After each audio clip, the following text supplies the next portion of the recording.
And he said, I look under the microscopes. I'm a chemist. He's a biochemist, biochemistry. And not even his testimonial about what he literally saw happening was enough to deter the city commission, they said, after listening to everybody. And all the dentists in town, except one biological dentist who we have here, besides you before you came, was there sitting with me. But Yeah. all the other dentists and dental assistants were all wearing a big button that they felt fluoride had to be part of the water in this city, because it's not about the city next door doesn't do fluoride. No. Can you educate us about fluoride, the good and the bad? And the ugly, yeah. So to simplify things so that we can actually understand common sense things about fluoride. If we look at their argument of decay, protecting from decay, the United States fluoridates in general, and Europe doesn't. We have many decades of studies. There's no difference in decay rate between the United States and Europe. Okay. So the fluoridation has no positive impact on decay rates with large studies. So that's just common sense, right? It's not really working, so what do we do about that? Large studies show that, no, it doesn't really make much difference for decay in big populations. Number two, so what do we have study-wise on fluoride? Well, we used to have rules, right? You can only have so much fluoride per day. That was like the dental stance.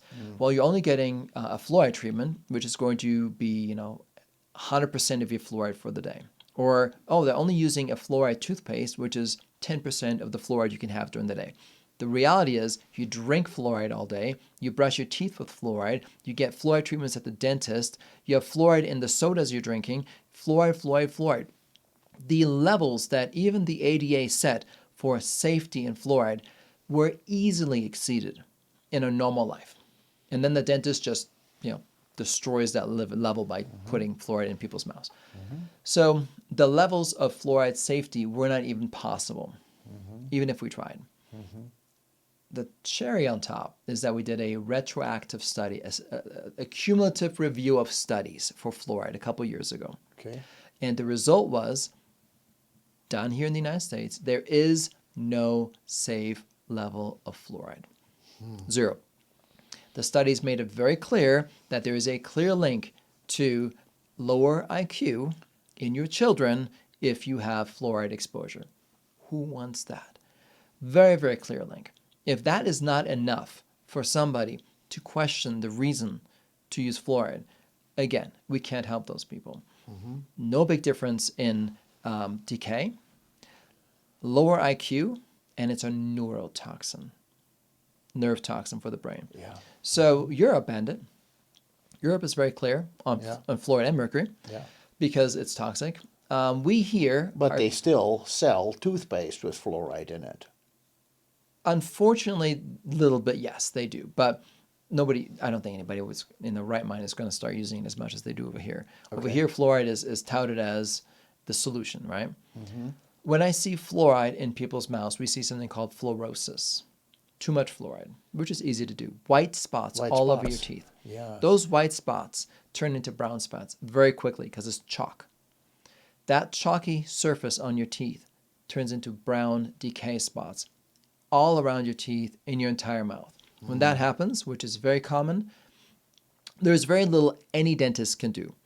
You can't remineralize that. You can't put fillings all around the teeth. You are stuck with dental problems for the rest of your life. This is not surface stuff. This is actually gone into the tooth now. It's on the enamel. The surface of the tooth is the enamel. It's the on hard top, stuff. it's It's on like your top of shield. it. It's on the top of the enamel. It changes the enamel. So you have what's called a hydroxyapatite crystal. Correct. That is your tooth structure. That is changed to a fluoroapatite crystal. When fluoride chemically combines with the outside layer of your tooth, it changes the crystal. That crystal structure, at first, is more decay resistant, but it's also brittle.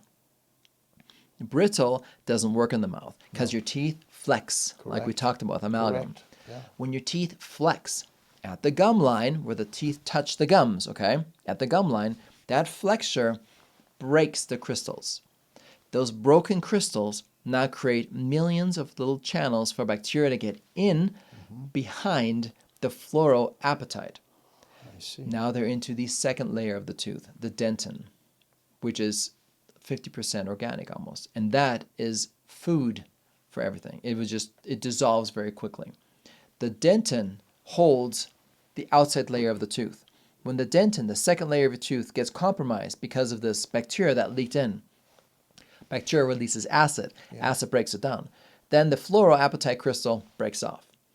And you see people who have the white spots just chip off. Underneath it is a big brown spot. That brown spot is the decayed second layer. Dentin. Highly organic, very difficult to fix. Nothing bonds very well to it. And it's not just the outside of the tooth, it's 360 degrees. It's circumferential around the tooth. Think about that. Wow. Between the teeth, the same thing is happening. How do we fix that?